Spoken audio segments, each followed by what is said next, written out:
Olá, assombrados! Eu sou Ana Paula e vou contar vários relatos para vocês neste Tipo ao Vivo estendido de hoje. E aí, tudo bem? Eu espero que esteja tudo bem. Já vou pedindo para você deixar o like no vídeo. Não se esqueça, se gosta do canal, se curte os relatos, já deixa o seu like aqui. E não se esqueça daquela fuçadinha na nossa loja virtual, a lojaassombrada.com.br. Ok? Combinadérrimo? E ó, tem algumas caixas assombradas com o tema zumbi ainda disponíveis, tá bom? Garante a sua. E vamos começar aqui com o primeiro relato de hoje, que é este daqui, o lobisomem do Oiteiros. É uma moça que nos conta. Lobisomem, lobisomem. Oi, Ana, tudo bem com você? Certo. Você tem notícias do senhor Fulanesto? Nunca mais teve relato dele aqui, nem no canal dele. Eu queria saber se tá tudo bem. De vez em quando, assim, sim. Até preciso, vou mandar uma mensagem. Vou confirmar, mas acredito que tá tudo bem, mas eu vou confirmar. Sou a fulana e todos os nomes estão trocados. Beleza, bora lá. Bem, Oiteiros é um povoado da cidade de Nossa Senhora do Socorro, no estado de Sergipe. Nessa época, por volta dos anos de 1977, os meus pais tinham acabado de se casar. Eles se casaram um pouco rápido, já que a minha avó, por parte de mãe, tinha morrido. E o meu avô, pai da minha mãe, por ser muito moderno, decretou: casa ou termina o namoro. Então se casaram. E foram morar em Oiteiros, que era o povoado em que a minha mãe nasceu e morava com o meu avô, pai dela, que vou chamar aqui de Chico, e o meu tio Chiquinho, irmão da minha mãe. Chiquinho era caçambeiro e trabalhava com um ajudante que todos diziam que virava lobisomem. Pois bem, meus pais trabalhavam na capital, Aracaju. Meu pai é da capital. E um certo dia, em uma sexta-feira, os meus pais decidiram ir ao cinema e acabaram pegando o último ônibus para o Oiteiros. Esse ônibus saía às 11 da noite e chegava ao Oiteiros às 11h30. É perto. Eles desciam na BR e subiam uma ladeira de pissarra que dava acesso ao povoado. Quando eles começaram a subir a ladeira, eles já escutaram os latidos dos cachorros. Meu pai, muito corajoso, perguntou para minha mãe: o que deve ser isso? E ela respondeu: deve ser o lobisomem. Era lua cheia, esqueci de informar. Meu pai já começou a se borrar, tirou uma faquinha que tinha na bolsa dela e seguiu o caminho. Ana, a faca era minúscula. Eu conhecia essa faca. Sabe aquelas... Só que era faca mesmo, com um cabo e ponta. Mas preste atenção no plano dela. Ela disse que ia esperar o bicho pular pra cima dela e aí era só enfiar a faca no umbigo dele. Pronto! Meu Deus! O bicho era preto, não tinha nenhuma iluminação ali, já que na época não tinha luz elétrica no povoado, era só a luz do luar. Como é que ela ia acertar justo no umbigo do bicho, se é que o bicho tinha umbigo? Bom, continuaram andando e avistaram a coisa. As características são aquelas mesmas, um cachorro preto do tamanho de um bezerro. O bicho, quando estava chegando perto dos meus pais, pulou uma cerca de um sítio que tinha ali próximo e foi embora. Meu pai, claro, deixou um... Meu pai deixou um rastro no caminho, né? De medo. Mas eles chegaram vivos em casa. No outro dia, o ajudante do meu tio Chiquinho, que todo mundo falava que era o lobisomem, estava lá na vendinha do povoado e foi logo comentando com meu tio: ontem, quando eu virei bicho, eu encontrei a sua irmã. Eu desviei o caminho. Eu não podia fazer nada com ela. Ela é muito legal e sempre me tratou muito bem. Fala comigo normal, diferente de muita gente. Então eu não ia correr o risco de machucar ela. Esse ajudante aí do Chiquinho, do tio, ele acabou morrendo num acidente de trabalho. Eles pegavam pedra na pedreira e carregavam as carretas. E ele costumava ir na carroceria e acabou caindo na rodovia. Bom, o meu pai e a minha mãe se mudaram para a capital e eu ia de 15 em 15 dias para visitar o meu avô. Durante as minhas visitas, o meu avô e os vizinhos sempre contavam alguns avistamentos do lobisomem. Mas eu mesmo nunca vi. Mas eu gostaria de ver algum dia. Muito obrigada, beijinhos, Ana, e abraços para os seus. Ok, um beijo para você, muito obrigada pela história. Então o cara falou. Agora, como que ele ia falar isso se não tinha ninguém ali naquele momento? Como ele ia saber? Porque realmente o bicho pulou ali, desviou, foi embora. Não aconteceu nada. E aí ele falar, eu vi sua irmã, só que eu desviei, eu fui embora, porque quando eu virei bicho. Então ele virava mesmo. Gente do céu, tá parecendo aquela história do cachorro? Mas olha, nessa ela se salvou, hein, de ser legal com o cara e tal. Ufa, alguém aí já cruzou com um lobisomem? Conta pra gente. Teve uma história desse tipo? Conta pra gente. Bora lá para mais um relato. Quem está? Olá, Ana, como está você? Tudo bem? Eu espero que sim. Esse relato me aconteceu quando eu tinha 19 anos e estava servindo o serviço militar obrigatório. Foi uma coisa que me aconteceu e que até hoje procuro uma explicação. Então vamos lá ao relato. Era um dia comum, estava de serviço, de guarda ao plantão.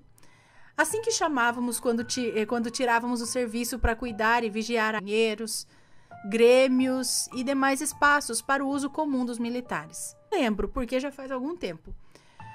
Para melhor entendimento do local, eu vou explicar aqui, vou tentar explicar. Ao entrar na área em que eu tirava o serviço no dia, primeiro tinha uma varanda grande com uns quadros informativos, bebedouros. À direita ficava um acesso ao setor de comando e à esquerda uma varanda estreita que tinha 2 salas, uma de armas e outra para depósito. Então, ao adentrar mais na varanda, tinha uma porta com folhas duplas de madeira bem pesada, que tinha uns trincos que estavam soltos e uns trincos que estavam soltos com o tempo, é isso? Que faziam barulho ao abrir e fechar. Guardem essa informação. Sempre que... Peraí, sempre que usar essa... Acho que é isso, sempre quis usar essa frase, esse é o meu momento. Guardem essa informação. Bom, voltando ao relato, abrindo essa porta, você já dava de cara com um corredor imenso, que à esquerda ficava a área de serviços, com tanques de lavar roupa, máquina de lavar, varal e tal, e à direita a sala de TV, que tinha o mesmo formato de porta da entrada do corredor. Pois bem, tirávamos plantão de 2 horas e descansava... Tirávamos plantão de 2 horas e descansava 4. E assim por diante até o outro dia. Eu peguei o plantão da meia-noite às 2 da manhã. Levantei da minha cama, me arrumei, peguei a minha lanterna, porque 10 horas da noite... E disciplina, não sei por que 10 horas da noite e disciplina de luzes, acho que tem disciplina de luzes e ruído, então tem que ser silêncio e escuridão total.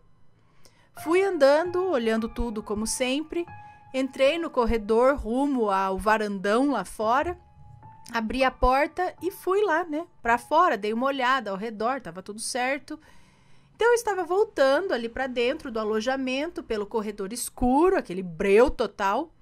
Quando abro a porta, quando coloco o pé no corredor,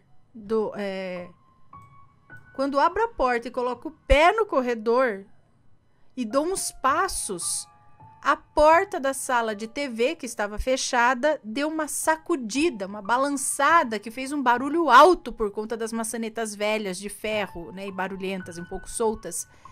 Ana do céu, me gelou a espinha. Eu fiquei parado com a lanterna ligada na direção da porta. E a sala que fica em volta da A sala? E a lata. E a lata que fica em volta da maçaneta que estava solta balançava devido àquela sacudida da porta. Lata que fica na maçaneta, enfim. Fiquei pensando e raciocinando, tipo, peraí, será que alguém tá aí dentro? Tá zoando comigo? Bom, para tirar a dúvida, fui lá e abri a porta bem devagar, iluminei a sala toda. Iluminei atrás da porta, tudo e nada, não tinha ninguém. Fiquei muito pensativo, mas fingi normalidade. Perdão. Mas fingi normalidade, fechei a porta e fui lá pro outro lado. Olha, foi uma experiência bem única e que me deu pavor. Pro Matheus, pros babies e pros pets. Ah, e só para reforçar, essa sala leva ele e a esposa. O filho pequeno estava no carro, mas sobreviveu. Eu não sei se tem a ver com o que eu presenciei. A sala leva o nome dele. Talvez. Porque é estranho a porta balançar desse jeito, sem vento, sem nada assim, né? E pelo jeito... Será que era ele querendo chamar atenção? Ou algum outro espírito? Ou, né? O que será? Que queria chamar atenção ali, né? Bom, vamos então para um próximo relato, que é este que está aqui atrás. Esse que está aqui atrás. Não, esse daqui, ó. Sonhos com um ser de 7 além. Oi, Ana. Oi, canal Assombrado. Me chamo Fulana, mas sei que vai me chamar de Fulana. Eu sou fã do canal há 4 anos e não perco um relato. Tô enviando novamente esse daqui. Não há nomes. Ok.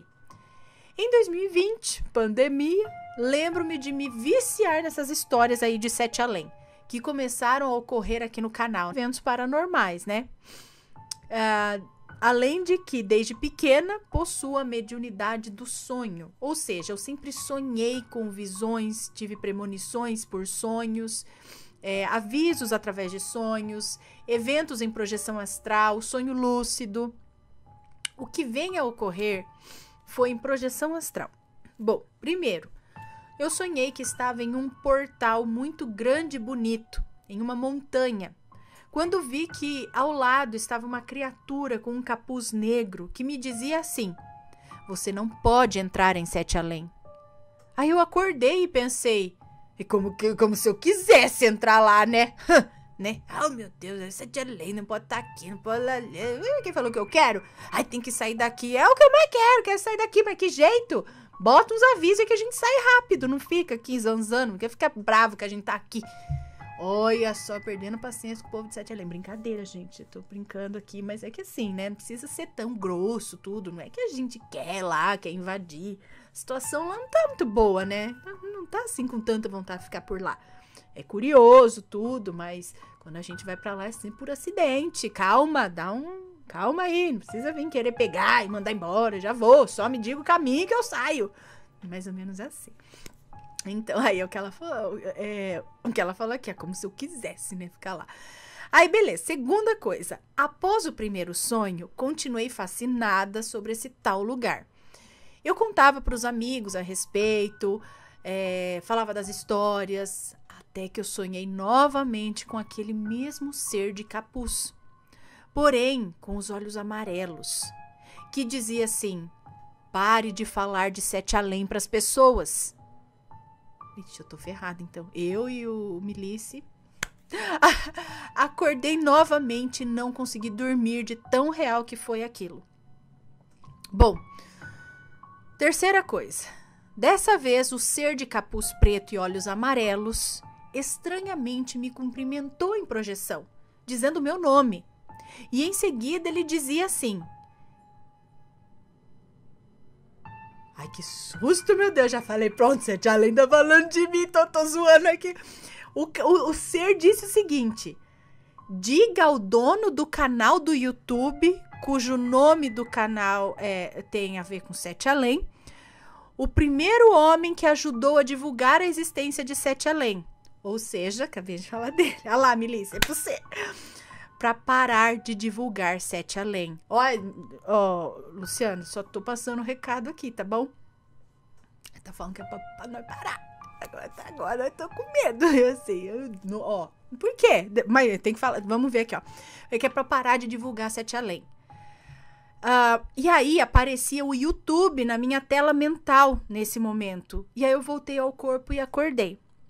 Eu lembro que eu cheguei a comentar em um dos vídeos dele E ele até respondeu que para ele já não era mais novidade e que é assim que começa.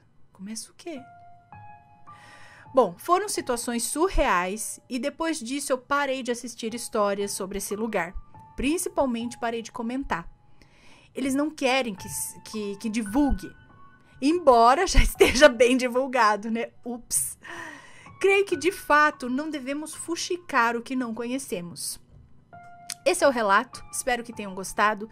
E embora muitos não acreditem na força espiritual da projeção astral e no mundo dos sonhos, saibam que são muito mais reais, pois somos seres espirituais.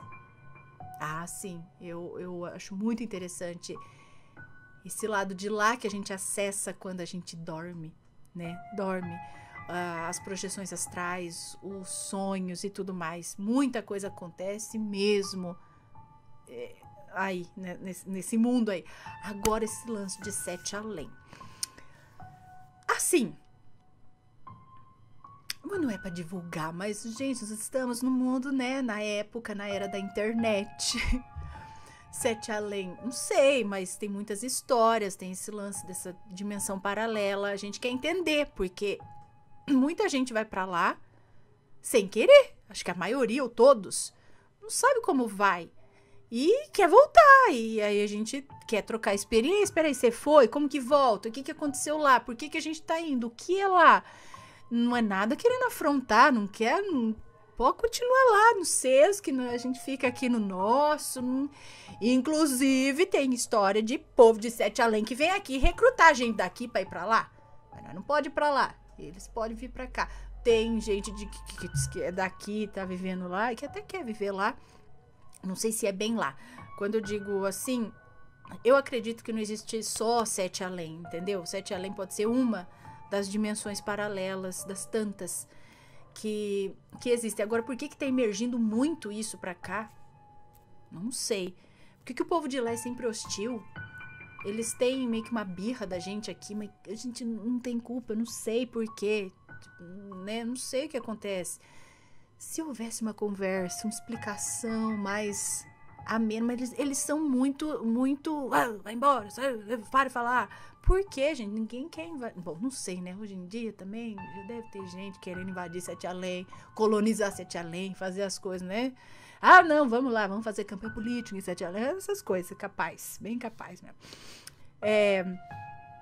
Então, talvez eles estejam certos. Deixa eles lá, a gente aqui, mas a partir do momento que o negócio começa a fundir, a gente fica interessado sobre o que é, o que tá acontecendo, não é? Nada contra, nada assim, ouvir o pessoal de Sete Além, as coisas que some, que não sei o que, né? Continue mandando as suas experiências. Não precisa parar, tá? Pode continuar mandando suas experiências se você teve alguma experiência numa dimensão paralela. Você acredita que você foi para algum lugar desse tipo ou foi falado o nome de Sete Além lá, né? Já recebi. Então, confesso que até eu ficava meio assim, falei, gente, será que tem mesmo? Tem esse nome e tal. E até que eu escutei uns relatos de pessoas bem próximas, pessoas que eu conheço, com histórias que você fala, cara, meio que bate com essas coisas, hein? Nome de coisa de lá, esses recrutadores e... Eu fiquei cabreira até. Uai. E parece que é mais fácil deles se aproximarem de algumas pessoas. Não sei se tem uma sensibilidade maior, não sei se eles veem algum tipo de interesse. Pelo menos não falaram de mim, falaram do Milícia. Olha lá, Milícia. Mas... sei lá, né? Hein? Fique de boa, estamos de boa, cada qual no seu cada um no seu quadrado.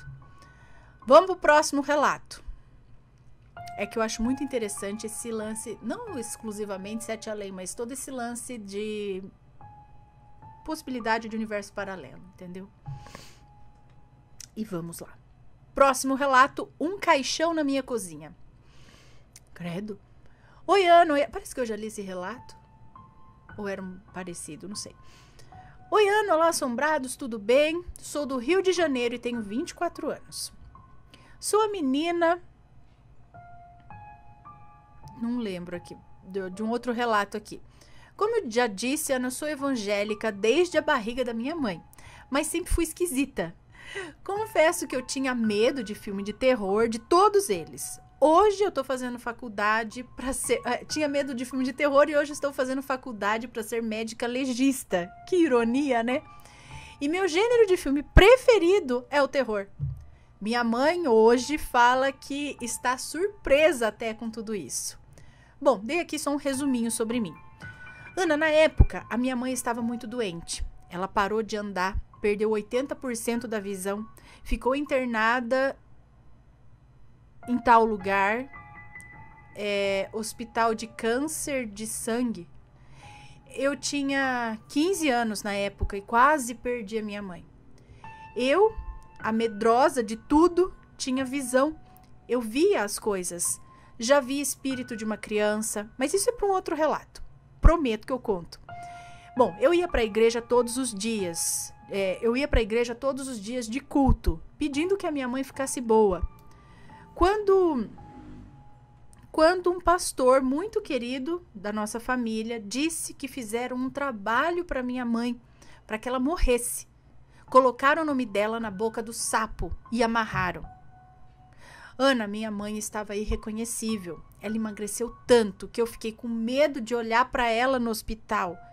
Eu só chorava pedindo a Deus que não levasse a minha mãe.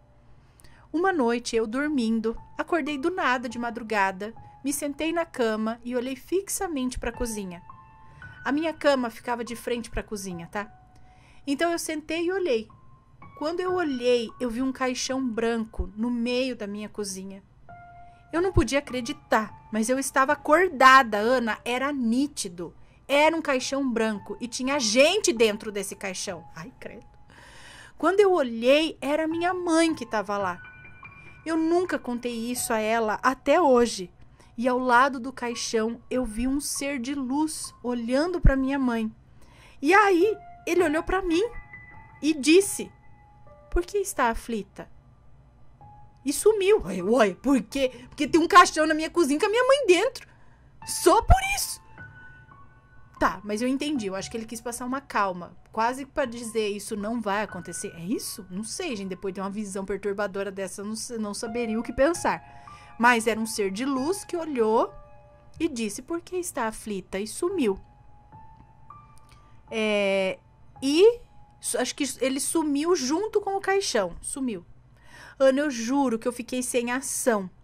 Eu olhei para um lado, olhei para o outro. Meu pai e meu irmão dormindo. Só eu ali acordada. Ajoelhei e orei. Uma semana depois, minha mãe estava em casa. Fui para a igreja agradecer, porque eu pude perceber que Deus estava cuidando dela. Minha mãe hoje está bem. Ela anda, né? Ela estava sem andar. Ela anda e vê, enxerga bem.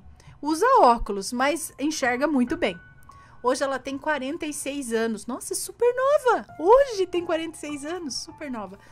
Bom, tentei resumir o máximo para não ficar cansativo, porque aconteceu muito mais coisa. Não, mas podia ter contado mais, tá super curtinho o relato. Aconteceu muito mais coisa. Quem sabe no próximo relato. Depois que passou tudo, descobrimos quem fez o trabalho para ela. E foi um trabalho mesmo? Foi uma amante do meu pai. Aí eu lembrei dos relatos de Maledite, né? Não sei se tem a ver, mas esse foi o relato de hoje. Espero que tenham gostado. Um beijo e até o próximo. Então foi uma Maledite na história, né? E por que ele deu a visão da mãe no caixão? Será que o branco, ele é só para mostrar que aquilo era para acontecer? Talvez foi isso. Era para isso estar acontecendo, mas estamos te livrando disso. Não fique aflita. Isso não vai acontecer. Aí sumiu. Estamos te livrando disso. Livrando vocês. Talvez, eu acho que mais ou menos isso. Ai, que dá aflição, menina. Imagina. Ok. Ui, eu abrindo coisa aqui que não é pra abrir. Próximo relato. Tá tudo certo aqui? Tá. Próximo relato. Deixa eu ver aqui, tá? Beleza.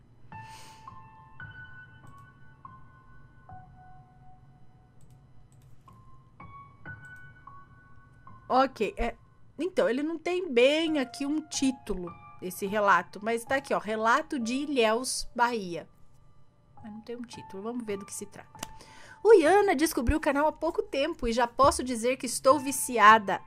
Principalmente em relatos sobre seres elementais e do nosso folclore.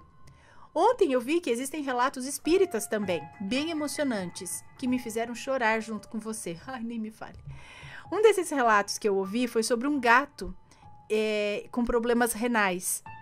É um relato que tenho até que enviar depois. É bem longo e já dura quase 10 anos isso. Mas depois eu envio. Hoje eu vim aqui para contar um relato que aconteceu hoje mesmo. Vou trocar todos os nomes. Ok. Bom, o relato começa assim. Me chamo Fulana. Moro em Ilhéus, no sul da Bahia. E sempre gostei de contato com a natureza. De animais, de plantas.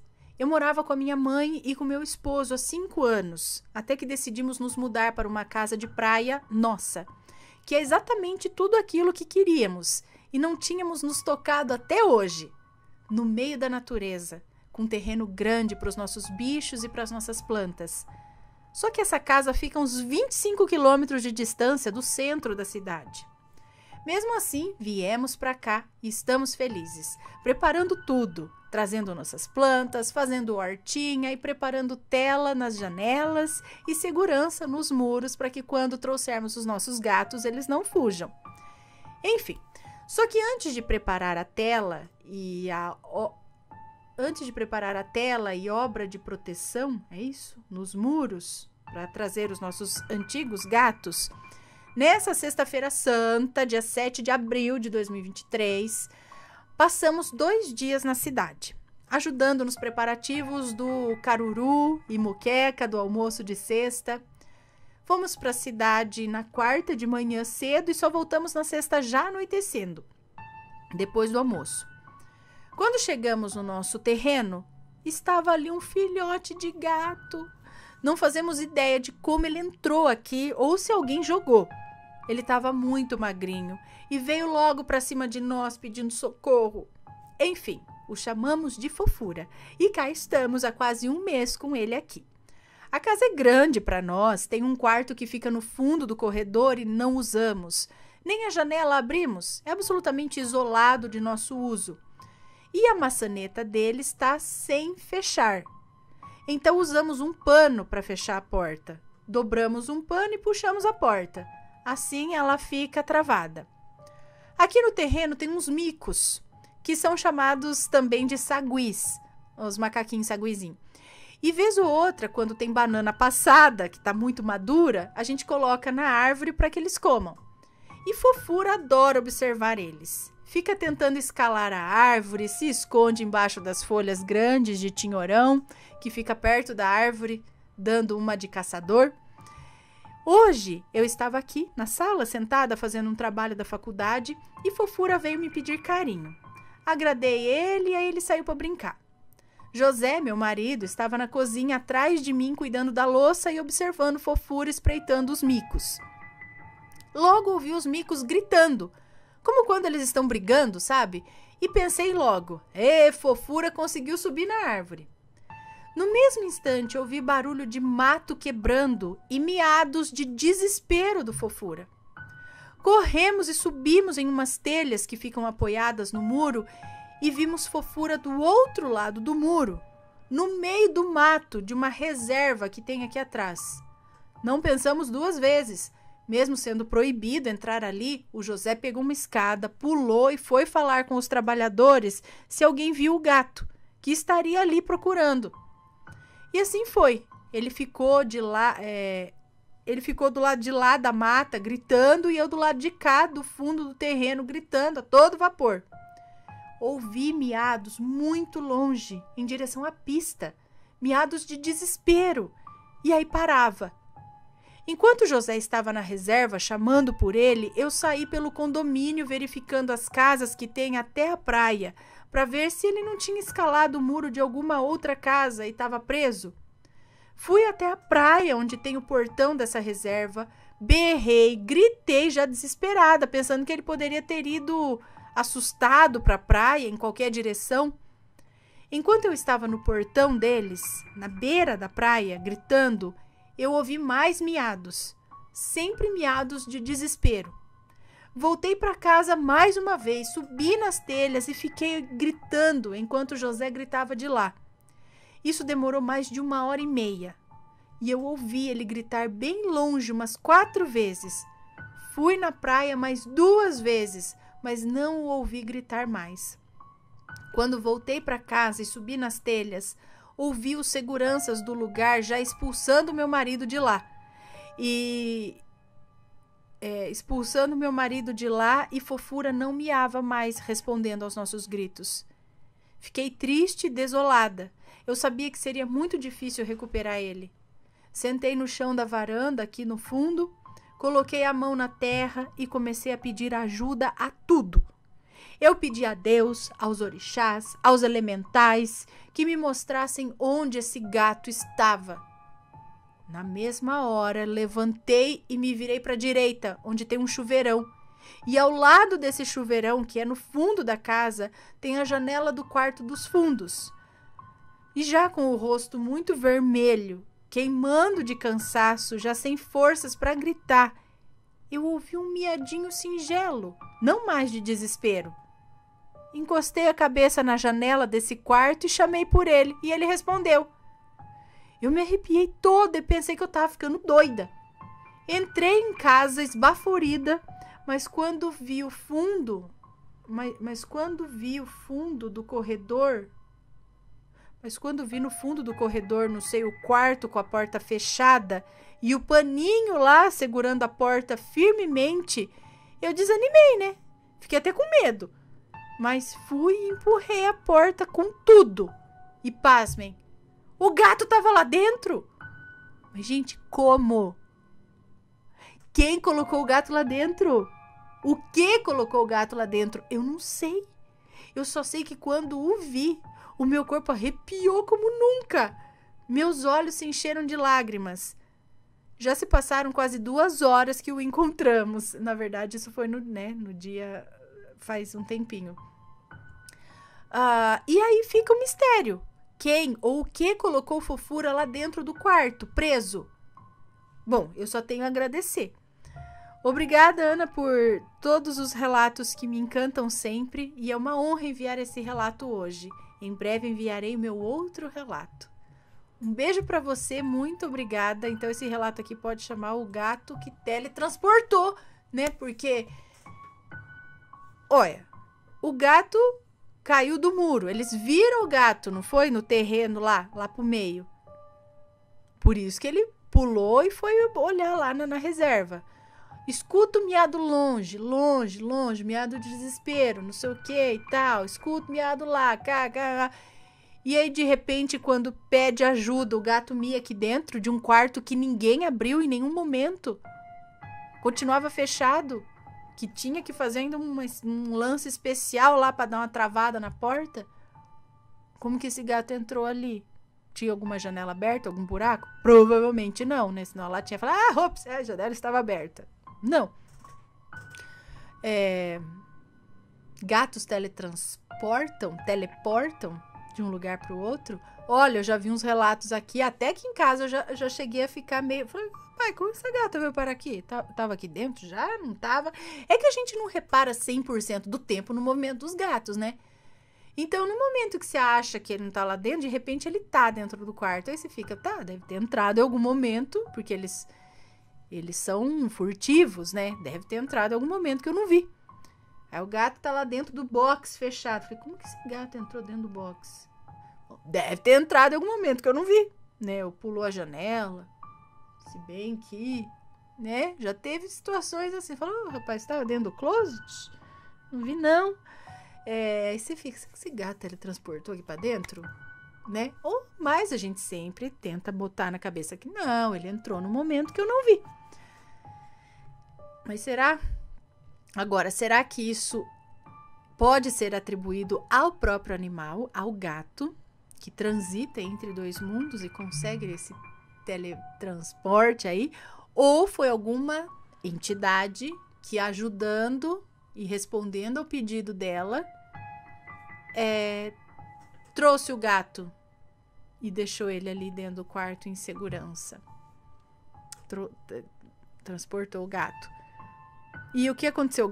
O que teria acontecido foi que o gato caiu mesmo do muro, sei lá, da árvore, caiu lá do outro lado. Mas ele sumiu muito rápido também, para ser um gatinho. Quando o gato cai, assustado, eu já tive um gato que caiu no terreno de trás de casa. Ele ficava estático lá, miando assim, paradão. A gente dava a volta, meu pai ia dar a volta, catava o gato lá e pegava. Ele caiu acho que umas 2 ou 3 vezes, coitado. O Pink. Então, sendo um gatinho novo, caindo assim, como que ele foi se distanciando tão rápido? Pra não dar tempo, porque o tempo, vocês viram ele do lado do outro lado, o tempo de passar pro lado de lá, já deu tempo do gato sumir e escutar o miu dele longe, longe. Será que alguma coisa já pegou ele? Algo da mata? Algo sobrenatural? Não sei. Fica o questionamento. Vamos para mais um relato aqui. Deixa eu só anotar. Anotei.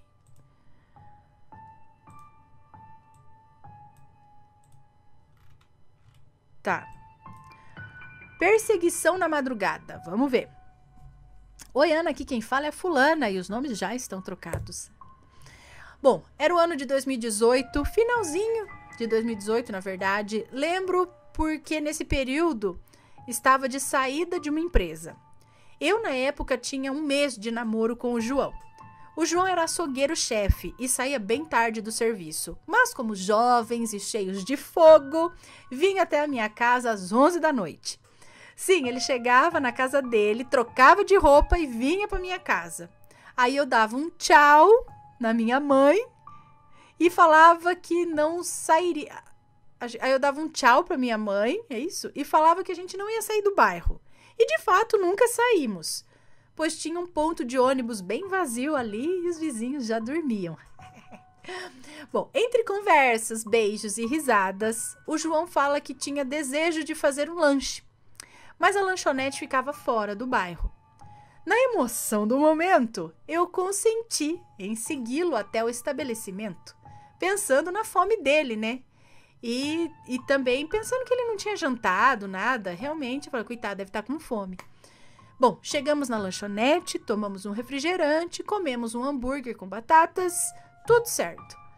E como estávamos perto da casa dele, fomos até lá para descansar o lanche, para dar aquela, né, baixada na comida. E bom, assim, né, e ter aquela intimidade. O avisei que eu não poderia passar a noite ali. Por melhor que fosse, não poderia. Mas o João era faceiro. Aquele negócio de lanche era papo furado. Ele queria mesmo era sair da rua e ir para casa dele. Bom, o João tinha um amigo taxista que rodava mesmo tarde da noite, bem tarde mesmo, e prometeu carona até umas 3:30 da manhã, o que nos deixou tranquilos naquele momento. No final, voltamos para a rua, mas cadê o homem? Ana, o cara simplesmente deu um bolo na gente. Eu fiquei irritada. Aquele horário não tinha ônibus, não tinha Uber pela cidade. E esse cara era a única carona que a gente tinha. Suspirei com as mãos na cintura e o olhei com reprovação, tipo, falar nada pra você, hein? Ele, após ligar e ter a ligação rejeitada, suspirou também e deu de ombros, tipo, me olhou e disse, amor, você se incomoda em voltar andando? Eu prometo que é seguro e é rápido. Disse assim, tentando me incentivar e passar a culpa dele, né? Eu, ainda emburrada que só, balancei a cabeça confirmando. Agarrei no braço dele, pois ele andava mais rápido que eu, e seguimos pela madrugada dentro. O clima foi ficando descontraído, ele fazia piadas, eu tava rindo, ainda tava agarrada nele. O meu medo nem era mais de encontrar alguém na rua, e sim por conta do clima, de ter bicho na rua, cobra, sapo, morcego, sei lá. Pois tomávamos um caminho por uma estrada de chão. Vi um sapo ali, outro aqui, mas o negócio pegou mesmo quando passamos em uma parte da rua onde havia várias construções de casas acabadas onde havia várias construções de casas acabadas por uma tragédia que acometeu a cidade alguns anos atrás. Para melhorar a situação, a rua era uma encruzilhada. Então tinha muitos despachos antigos até por ali. O cenário perfeito, né, para uma medrosa de carteirinha. Então, no meio daquela rua vazia, avisto ao longe um homem com terno e muito branco, saindo de um dos escombros de uma casa. Eu pensei até que era uma pessoa, sei lá, tomando o caminho para casa após a igreja, mas já era quase 4 horas da manhã. Não havia Bíblia com ele também. Ele estava parado, estático. Mas o pior é que aquilo não tinha rosto. Eu apertei o braço do João e falei entre sussurros: "Tem um homem ali, vamos correr." Eu disse isso me borrando já. Mas ele não viu, ou fingiu que não viu, né? Eu só sei que eu passei por aquilo de cabeça baixa e o homem de terno começou então a andar atrás da gente. Eu liguei o dane-se e olhei para trás. E realmente não havia rosto ali. Se fosse um pouco mais alto, eu diria até que era o Slenderman. Eu comecei a andar muito mais rápido, arrastando o João, contestando como que ele não estava vendo aquilo, como que ele não estava com medo. E por que aquilo estava seguindo a gente. Mas, estranhamente, quando eu passei da ponte e fui para a parte afastada, finalmente, no meu bairro, aquele homem, entre aspas, né? Aquele homem sumiu. Ele desapareceu. Ele ficou invisível, sei lá. E a rua era uma reta, por ser justamente a encruza. Meu psicológico, ao mesmo tempo que estava abalado, se acalmou. E aí começou a simplesmente achar aquela experiência sinistra algo legal. Bom, e até hoje, com o João sendo meu ex, ele diz que nada viu aquela noite. Mas sinto que ele diz isso para não me assustar ainda mais. Bom, obrigada, Ana, perdão os erros, é burrice mesmo. Mas tentei deixar de forma clara. Beijos. Um beijo para você, obrigada. O que será que era aquilo? Será que ele estava acompanhando para proteger? Será que era tipo um guardião da encruzilhada, da rua ali? Ou estava querendo o quê? Ele sumiu na hora que você entrou no bairro. Será que o espaço dele era só no outro bairro? E aí... saber, não?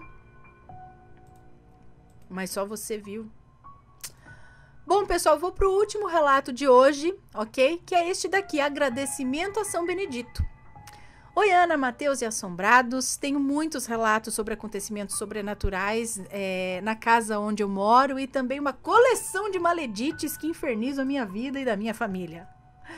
Vou enumerar os relatos que enviarei. Então, esse daqui é o relato 1, agradecimento a São Benedito. Vou começar leve e com um agradecimento a São Benedito. É um relato da minha avó e do meu avô paternos, que moravam no interior de São Paulo. Na época do acontecido, eu nem era nascida. Os nomes estão trocados. Eram meados de 1970 e o meu avô, Francisco, tentava se aposentar, pois tinha uma grave doença cardíaca. Ele foi ao médico fazer perícia várias vezes e não conseguia aposentadoria. Já estava perdendo a esperança. Minha avó, Luzia, rezava muito para ele conseguir, já que não podiam mais trabalhar e precisavam do dinheiro para ajudar nas despesas da casa. Mesmo alguns dos filhos colaborando mensalmente com eles. Em um dia, o meu avô recebeu uma notificação para fazer uma nova perícia. No dia, a minha avó acendeu uma vela e colocou uma xícara de café para São Benedito, que é negro. Rezou muito até meu avô voltar para casa. Meu avô chegou em casa todo feliz por ter conseguido se aposentar. Ana, eram meados de 1970. Infelizmente, era menos comum que hoje haver um médico negro. E o médico da perícia era negro. E atendeu o meu avô com todo carinho e atenção e aprovou a aposentadoria dele. Não foi coincidência, foi providência. São Benedito colocou aquele médico negro, ou era ele mesmo, para ajudar o meu avô. Poucos anos depois, o meu avô veio a falecer e não cheguei a conhecê-lo. E minha avó veio morar na minha casa para não ficar sozinha e ajudar a minha mãe, que estava grávida de mim, já que eu tinha ainda mais 2 irmãos. Até hoje, na minha casa, mesmo sem a minha avó e sem a minha mãe, nós seguimos colocando o café do santo todos os dias. O primeiro a ser servido, quando você coa o café, a primeira xícara é de São Benedito. Inclusive fazendo oração de agradecimento pela proteção da nossa família. Bom, desculpa se o relato ficou longo, de forma alguma. E desculpe os erros. Assombrados, não se esqueçam do like. Obrigada, Ana, e em breve envio mais relatos. Beijos, Ana, Matheus, crianças, pets e assombrados. Um beijo para você, muito obrigada. Já ouvi histórias assim bem interessantes de São Benedito. Tem uma, inclusive, de uma pessoa muito conhecida aqui, que ele foi ajudar a fazer um serviço na igreja de São Benedito, a trocar uma lâmpada que estava bem no alto, uma lâmpada da igreja. Então ele precisava subir numa escada e era meio perigoso. E ele estava sozinho na igreja. E ele estava lá, preciso trocar. É um senhor já. Trocar a lâmpada e tal. Aí ele estava ali, de repente ele falou que surgiu do lado dele. Ele não viu entrar essa pessoa. Essa pessoa spawnou ali do lado dele. E era um rapaz negro e falou, quer que eu segure a escada para o senhor colocar a lâmpada? Ele falou, eu agradeço. Aí esse rapaz, homem, não sei, segurou a escada, ele foi lá, rosqueou a lâmpada, desceu, e no que ele foi colocar, acho que a lâmpada do lado, para não sei, alguma coisa ali que ele distraiu e virou para agradecer o rapaz, não tinha mais ninguém ali. E não tinha muito local para sair, porque era um dia que as portas da igreja estavam fechadas. Aí você deixa só uma portinha lateral aberta, que também o cara não saiu. Tipo, ele apareceu assim, ele sumiu assim. E ele acredita que é o próprio São Benedito que foi ajudar ele a trocar, que ele estava fazendo uma benfeitoria ali para a igreja de São Benedito. E apareceu assim e sumiu assim. Eu não lembro agora se tem mais alguma coisa, se ele falou ou o quê. Mas eu sei que ele conta que não viu como esse cara apareceu e não viu como esse cara sumiu. Mas sumiu. Não deu tchau. Porque é estranho, né? A pessoa aparece, depois pode até dizer, beleza, não, obrigado. Não, tudo bem, tô indo, ou tô... Simplesmente apareceu, ofereceu ajuda, ajudou e sumiu. Interessante, né? Bom, esses foram os relatos de hoje, pessoal. Espero que tenham gostado. Um grande beijo para vocês e a gente se vê no próximo relato. Fui. Tchau, tchau.